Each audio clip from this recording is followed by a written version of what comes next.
Hello everyone. स्वागत है आपका हमारे यूट्यूब चैनल में।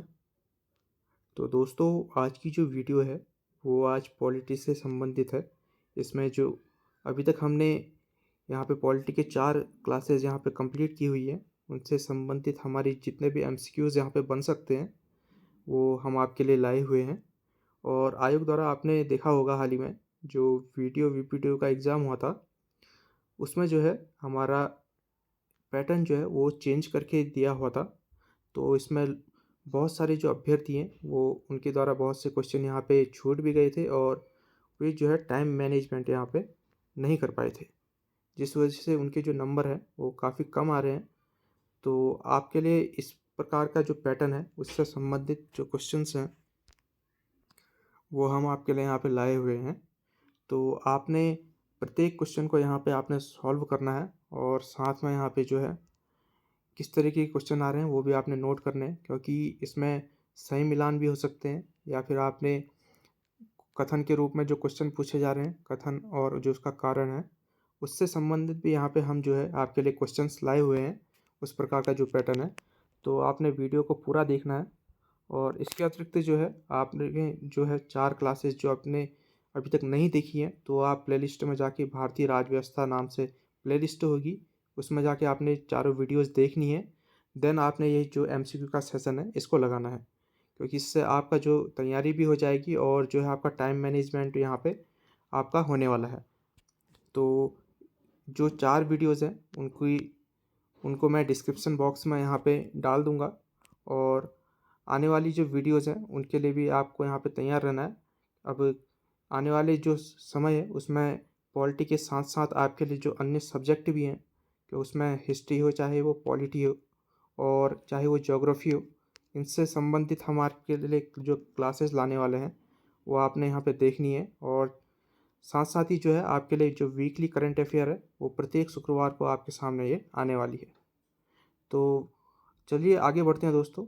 वीडियो को शुरू करने से पहले एक बार वीडियो को आप शेयर कर दीजिएगा और वीडियो पसंद आए तो उसको लाइक भी कीजिएगा और चैनल को आपने यहाँ पे सब्सक्राइब भी करना है।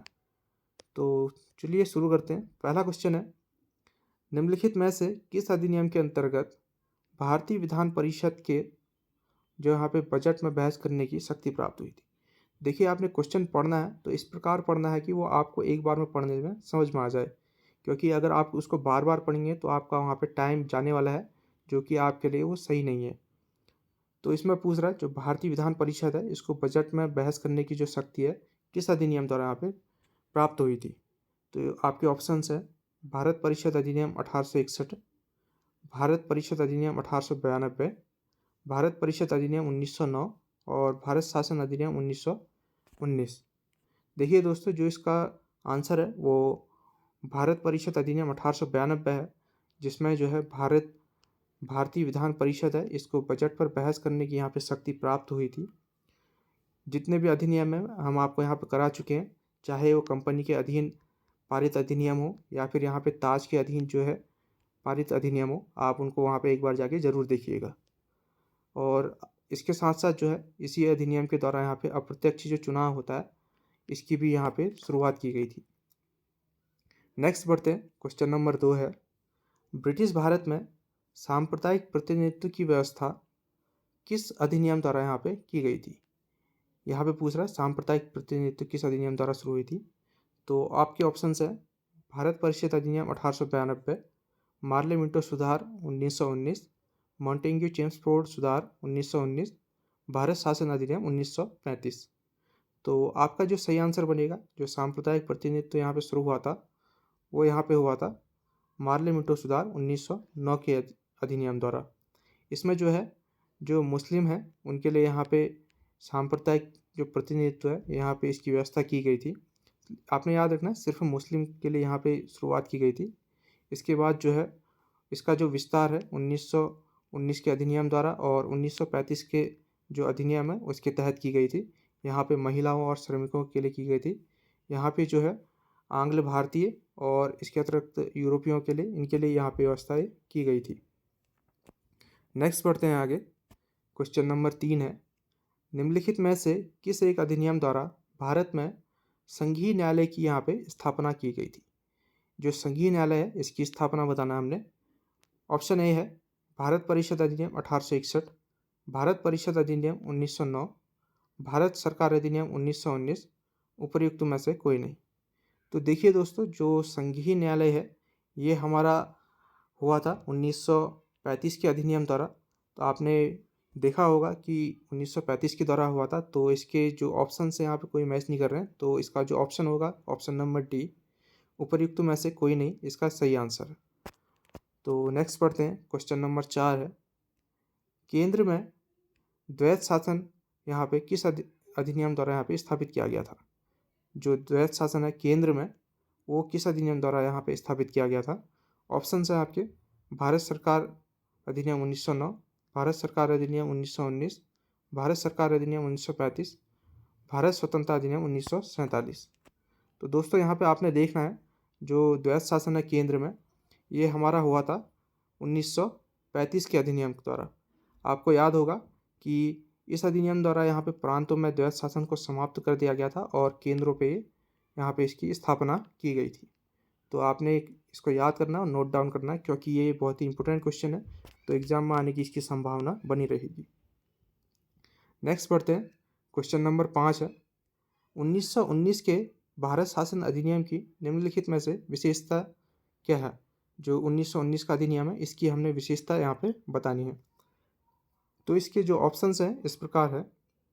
पहला है प्रांतों की कार्यकारिणी सरकार में द्वैध शासन की व्यवस्था। नेक्स्ट ऑप्शन है मुसलमानों के लिए पृथक सांप्रदायिक निर्वाचन मंडल की व्यवस्था। नेक्स्ट है केंद्र द्वारा प्रांतों को विधायी शक्ति का हस्तांतरण। तो इसमें हमने तीनों ऑप्शन देखने हैं यहाँ पे। तो इसका जो पहला ऑप्शन है कि प्रांतों में कार्यकारिणी सरकार में द्वैध शासन, सही बात है। 1919 में यहाँ पे जो है द्वैध शासन यहाँ पे शुरुआत हो चुकी थी प्रांतों में। और दूसरा ऑप्शन है मुसलमानों के लिए पृथक जो है सांप्रदायिक निर्वाचक मंडल की व्यवस्था। ये नहीं होगा, क्योंकि जो मुसलमानों के लिए अभी हमने ऊपर देखा सांप्रदायिक निर्वाचक जो मंडल है वो 1909 का जो अधिनियम है उसके तहत यहाँ पे इसकी व्यवस्था की गई थी। जो अगला ऑप्शन है केंद्र द्वारा प्रांतों को विधायी शक्ति का हस्तांतरण, ये सही ऑप्शन होगा। और इसमें जो सही आंसर बनेगा 1 और 3, तो हमने यहाँ पे देखना है ऑप्शन नंबर सी है, केवल 1 और 3 यहाँ पे सही बनेगा। आपने इस तरीके से क्वेश्चन सॉल्व करने हैं और टाइम मैनेजमेंट अपना करना है, और प्रतिदिन आपने यहाँ पे वीडियोस देखनी है, ताकि आपके लिए जो है जो डीपली क्लासेस हम ला रहे हैं तो वहाँ पे आपके जो कॉन्सेप्ट हैं वो क्लियर हो जाए। नेक्स्ट है क्वेश्चन नंबर 6, निम्नलिखित में से किसने ब्रिटिश भारत में प्रांतीय स्वायत्तता इसकी शुरुआत की? इसके जो ऑप्शंस है cabinet mission, Simon commission, Bharat सरकार अधिनियम 1935, भारत सरकार अधिनियम 1919। यहाँ पे देखना है दोस्तों, जो ब्रिटिश भारत में है इस यहाँ पे प्रांतीय जो स्वायत्तता थी ये हमारी जो 1919 का जो अधिनियम है उसके तहत यहाँ पे की गई थी। तो ऑप्शन नंबर जो है डी यहाँ पे सही बनेगा। नेक्स्ट है क्वेश्चन नंबर 7, भारतीय विधान पालिका प्रथम बार द्विसदनीय बनाई गई। जो भारतीय विधान पालिका है ये प्रथम बार जो द्विसदनीय बनाई गई थी ये कब बनाई गई थी? तो इसके ऑप्शंस है भारत परिषद अधिनियम 1892, भारत परिषद अधिनियम 1919, भारत सरकार अधिनियम 1919, भारत सरकार अधिनियम 1935। जो हमारी भारतीय विधान पालिका है इसका जो द्विसदनीय व्यवस्था जो है ये 1919 का जो अधिनियम है उसके तहत यहाँ पे बनाई गई थी। तो आगे बढ़ते हैं, नेक्स्ट क्वेश्चन है क्वेश्चन नंबर 8 है। तो देखिए दोस्तों, इस तरह के भी कुछ क्वेश्चन जो हैं वो आयोग द्वारा यहाँ पे बनाए जा रहे हैं कि जो हमने ऑप्शंस यहाँ पे अलग अलग दिए हुए हैं, तो आगे जो है केवल 1 केवल 2 इस तरीके से जो पैटर्न है ये भी वहाँ पे पूछा जा रहा है। तो क्वेश्चन है निम्न कथनों पर विचार करें।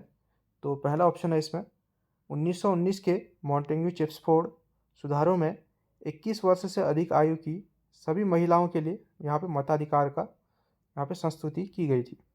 जो हमारा 1919 का मॉन्टेग्यू चेम्सफोर्ड सुधार था उसमें 21 वर्ष से अधिक आयु की जो महिलाएं थी उनके लिए मताधिकार का यहाँ पे संस्तुति की गई थी। अगला ऑप्शन है 1935 के गवर्नमेंट ऑफ इंडिया एक्ट में विधानमंडल में महिलाओं के लिए आरक्षित स्थानों का प्रावधान किया गया था।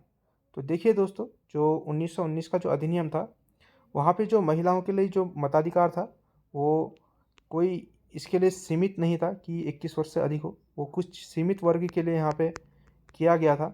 इसलिए पहला ऑप्शन जो है वो गलत हो जाएगा। और जो अगला ऑप्शन है 1935 का अधिनियम, यहाँ पे महिलाओं के लिए जो आरक्षित स्थान है वो अभी हमने ऊपर देखा, यहाँ पे इनके लिए जो है आरक्षित स्थानों का प्रावधान किया गया था। और जो इसका जो सही आंसर बनेगा उसमें केवल 2 ऑप्शन जो है यहाँ पे बनने वाला है। नेक्स्ट देखते हैं, क्वेश्चन नंबर 9 है, भारतीय सिविल सेवा के संदर्भ में निम्नलिखित कथनों में से कौन सा सही है। जो भारतीय सिविल सेवा है इसके संदर्भ में बताना है कौन सा कथन यहाँ पे सही है। इसके ऑप्शन देख लेते हैं। पहला ऑप्शन है, भारत सरकार अधिनियम 1919 में भारतीय सिविल सेवा के लिए एक अलग परीक्षा का प्रावधान किया गया। अगला ऑप्शन है, भारतीय सिविल सेवा में 1941 में भारतीयों का प्रतिशत यूरोपवासियों से अधिक था। तो दोनों ऑप्शंस देखते हैं यहाँ पे। तो जो 1919 का अधिनियम था, इसके तहत जो है भारतीय सिविल सेवा के लिए एक अलग परीक्षा का जो है प्रावधान किया गया था। सही बात है, ये 1919 का अधिनियम द्वारा किया गया था। और इसकी जो शुरुआत हुई थी 1854 में इस आयोग बना था। और 1855 में यहाँ पे पहला जो ICS की परीक्षा होती थी वो लंदन में यहाँ पे आयोजित की गई थी। और 1919 का जो अधिनियम था इसके तहत यहाँ पे 1922 में जो है भारत में यहाँ पे प्रथम बार जो अलग परीक्षा का प्रावधान किया गया था। और जो दूसरा ऑप्शन है 1941 में भारतीयों का प्रतिशत यूरोपवासियों से अधिक था भारतीय सिविल सेवा में, तो ये बात भी सही है। तो इसके जो आंसर बनेंगे केवल जो 1 और 2 ऑप्शन है दोनों ये बनने वाले हैं। नेक्स्ट देखते हैं, क्वेश्चन नंबर 10 है, निम्नलिखित में से भारत सरकार अधिनियम 1935 की विशेषता नहीं है। देखिए दोस्तों, आपने क्वेश्चंस पूरा पढ़ना है, क्योंकि अधिकतर जो अभ्यर्थी होते हैं उनका क्वेश्चन इसी तरीके से गलत होता है, क्योंकि वो आखिरी तक क्वेश्चन नहीं पढ़ते हैं। तो यहाँ पे हमने आखिरी तक पढ़ना है और यहाँ पे क्या पूछ रहा है वो आपने यहाँ पे ध्यान से पढ़ना है। तो इसका जो ऑप्शंस है, इस अधिनियम में अखिल भारतीय महासंघ का प्रावधान था। सही बात है। अवशिष्ट जो विषय थे वो प्रांतीय विधायिका को आवंटित किए गए थे।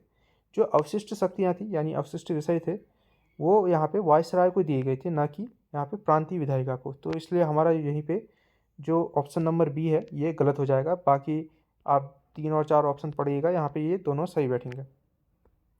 नेक्स्ट है क्वेश्चन नंबर 11 है, एक निर्वाचित संविधान सभा द्वारा भारत के संविधान का निर्माण करने का प्रस्ताव किया गया था। जो भारत का जो संविधान सभा है इसका जो है संविधान का निर्माण करने के लिए ये प्रस्ताव किस में लाया गया था। यहाँ पे ऑप्शंस हैं, साइमन कमीशन द्वारा, भारत सरकार अधिनियम 1935 द्वारा, क्रिप्स मिशन द्वारा और ब्रिटिश कैबिनेट डेलीगेशन द्वारा। तो आपने यहाँ पे पढ़ा होगा जो क्रिप्स मिशन था ये 1942 में ये आया हुआ था। तो इसके तहत यहाँ पे प्रावधान किया गया था, अगर भारतीय उनकी सहायता करते हैं द्वितीय विश्व युद्ध में, तो यहाँ पे भारतीयों के लिए एक जो है जो संविधान है उसका यहाँ पे निर्माण किया जाएगा। ये लिखित रूप से यहाँ पे था। तो इसका ऑप्शन नंबर सी जो है वो सही बनने वाला है यहाँ पे। नेक्स्ट देखते हैं, क्वेश्चन नंबर 12 है, निम्न व्यक्तियों में से कैबिनेट मिशन का सदस्य नहीं था। जो संविधान निर्माण है वो कैबिनेट मिशन यहाँ पे इम्पोर्टेंट बनता है। तो इससे हमने जो सदस्य हैं उनके बारे में यहाँ पे पढ़ना है। तो इसके जो ऑप्शंस हैं, Pethick Lawrence, William would, AB Alexander और स्टेफोर्ड क्रिप्स। तो आपने देखा होगा जो जो कैबिनेट मिशन था इसमें हमारे 3 सदस्य आए हुए थे। इसमें जो थे पैंथिक लॉरेंस थे और AB अलेक्जेंडर थे, और इसके साथ साथ जो है स्टेफोर्ड क्रिप्स थे। और जो इसकी अध्यक्षता कर रहे थे यानी इसको लीड कर रहे थे वो पैंथिक लॉरेंस थे। और ये ही टीम जो है, एक बार आपने 1942 में जो क्रिप्स मिशन आया हुआ था वहाँ पे पढ़ा होगा, यही 3 आए थे, लेकिन उसको वहाँ पे जो हेड कर रहे थे, लीड कर रहे थे वो स्टेफोर्ड क्रिप्स थे। तो इसका आंसर जो है विलियम वुड बनने वाला है। विलियम वुड यहाँ पे कैबिनेट मिशन का यहाँ पे सदस्य नहीं था। नेक्स्ट देखते हैं, क्वेश्चन नंबर 13 है, 1946 में निर्मित अंतरिम सरकार में कार्यपालिका परिषद के उपसभापति थे। आपके ऑप्शंस हैं यहाँ पे जवाहरलाल नेहरू और S राधाकृष्णन, C राजगोपालाचारी और डॉक्टर राजेंद्र प्रसाद। तो इसका जो सही आंसर होगा, कार्यपालिका परिषद के उपसभापति वो जवाहरलाल नेहरू को यहाँ पे नियुक्त किया गया था। तो इसका ऑप्शन नंबर ए सही यहाँ पे बनेगा। नेक्स्ट है क्वेश्चन नंबर 14। इनमें से निम्नलिखित में से कौन से कथन संविधान सभा के विषय में सत्य हैं? यहाँ पे संविधान सभा के बारे में हमने यहाँ पे पढ़ना है। तो क्वेश्चन इस प्रकार बनेगा। तो ऑप्शन हैं इसके, यह वयस्क मताधिकार पर आधारित थी, वह प्रत्यक्ष निर्वाचन का परिणाम थी, यह बहुदलीय निकाय थी और अनेक समितियों के माध्यम से इसने कार्य किया था। तो दोस्तों यहाँ पे जो है वयस्क मताधिकार पे आधारित तो नहीं था और कुछ सीमित वर्गों के लिए यहाँ पे मताधिकार का यहाँ पे प्रावधान किया गया था और प्रत्यक्ष निर्वाचन प्रणाली नहीं थी। यहाँ पे अप्रत्यक्ष रूप से चुनाव किया गया था और बहुदलीय जो निकाय थे यहाँ पे वो थे, यहाँ पे मुस्लिम लीग भी थी, कांग्रेस भी थी और अन्य निकाय भी थे। और नेक्स्ट ऑप्शन है इसमें अनेक समितियों के माध्यम से यहाँ पे कार्य किया गया था। तो दोस्तों जो संविधान सभा है यहाँ पे आपने बहुत सारी समितियाँ पढ़ी होंगी, तो इसके लिए ऑप्शन भी ये सही बनेगा। तो इसका जो 3 और 4 जो ऑप्शन है वो यहाँ पे सही बनने वाला है। तो ऑप्शन नंबर सी जो है इसका यहाँ पे सही है। नेक्स्ट देखते हैं दोस्तों, वीडियो को पूरा देखिएगा और वीडियो अगर पसंद आए तो इसको शेयर और लाइक भी कीजिएगा और चैनल को सब्सक्राइब भी कीजिएगा। तो अगला क्वेश्चन देखते हैं। क्वेश्चन नंबर 15 है, संविधान सभा के चुने हुए स्थायी अध्यक्ष कौन थे? तो ये वाला क्वेश्चन जो है एवरग्रीन बनता है, क्योंकि कोई भी परीक्षा हो, चाहे सेंटर की हो, चाहे स्टेट लेवल की हो, चाहे एसएससी हो, चाहे कोई आयोग द्वारा यूकेपीएससी या फिर यूके ट्रिपल एस सी, इस तरह के क्वेश्चन अक्सर पूछे जाते हैं। तो इसका जो सही आंसर है वो स्थायी अध्यक्ष आपको पता ही होगा, जो हमारे डॉक्टर राजेंद्र प्रसाद थे वो यहाँ पे चुने गए थे। उससे पहले जो अस्थायी रूप से जो अध्यक्ष चुने गए थे वो थे हमारे डॉक्टर सच्चिदानंद सिन्हा। तो ऑप्शन नंबर सी इसका सही बनने वाला है, स्थायी अध्यक्ष। नेक्स्ट देखते हैं, जो हमने अभी क्वेश्चन देखा उससे संबंधित इस तरह के से भी क्वेश्चन बन सकता है, जो संविधान निर्मात्री सभा थे उसके अध्यक्ष कौन थे? तो इसके ऑप्शन में जो राजेंद्र प्रसाद हैं ये इसके आंसर बनने वाले हैं। आगे बढ़ते हैं। क्वेश्चन नंबर 17 है, निम्नलिखित में से कौन सा कथन असत्य है? कौन सा कथन असत्य है ये बताना है हमने। पहला ऑप्शन है इसमें संविधान सभा के पहले उपाध्यक्ष, इसमें एस सी मुखर्जी, सही बात है। और अगला ऑप्शन है संघ संविधान समिति के अध्यक्ष जवाहरलाल नेहरू, ये भी सही बात है। और प्रारूप समिति के मूलतः एकमात्र कांग्रेसी सदस्य वीटी कृष्णामाचारी, ये भी सही ऑप्शन है। और अगला है विदेशी प्रस्ताव को पेश किया था जवाहरलाल नेहरू। चलिए इसके ऑप्शन देख लेते हैं। तो 1 2 3 4 चारों ऑप्शन इसके सही हैं। तो ऑप्शन नंबर डी इसका बनने वाला सही आंसर। तो आगे बढ़ते हैं। क्वेश्चन नंबर 18, ये कथन और कारण वाला क्वेश्चन है। तो इसमें जो है संविधान जो है देश की आवश्यकताओं की पूर्ति करता है और इसका जो कारण है कथन नंबर 2 रीजन, इसको एक गृहीत संविधान कहा जाता है। अब देखिए दोस्तों, जो हमारा संविधान है वो देश की आवश्यकताओं की पूर्ति करता है, सही बात है। और संविधान जो है इसको एक गृहीत संविधान भी कहा जाता है, ये भी सही बात है। लेकिन जो है ये इसका रीजन नहीं बन रहा है। और इस तरीके से जो इसका सही कथन होगा वो इस तरीके से होगा, ए और बी जो है दोनों सत्य हैं, ए और आर दोनों सत्य हैं और आर ए का सही स्पष्टीकरण नहीं है। तो ऑप्शन नंबर बी जो है इसका सही बनने वाला आंसर। नेक्स्ट देखते हैं। क्वेश्चन नंबर 19 है, इसमें है भारतीय संविधान में किस प्रकार की शासन प्रणाली की यहाँ पे व्यवस्था की गई है? जो भारतीय संविधान है यहाँ पे इसकी जो शासन प्रणाली है इसकी व्यवस्था किस प्रकार है वो बतानी है। पहला है ऑप्शन इसमें लोकतंत्रात्मक, अध्यक्षात्मक, संसदात्मक और अर्धलोकतंत्रात्मक। दोस्तों आपको पता होगा जो हमारी शासन प्रणाली है वो हमारी यहाँ पे संसदात्मक जो प्रणाली है वो इस प्रकार है, और जो अध्यक्षात्मक है वो जो अमेरिका की जो संविधान है वो अध्यक्षात्मक है और हमारी जो है वो संसदात्मक है। तो दोस्तों वीडियो यहीं पे समाप्त होती है। आपको क्वेश्चन कैसे लगे आपने कमेंट में बताना है यहाँ पे। अगर आपको अच्छे लगे तो इसको लाइक भी करना है और शेयर भी करना है और चैनल को यहाँ पे आपने सब्सक्राइब भी करना है। तो मिलते हैं दोस्तों अगली वीडियो में, तब तक के लिए थैंक यू।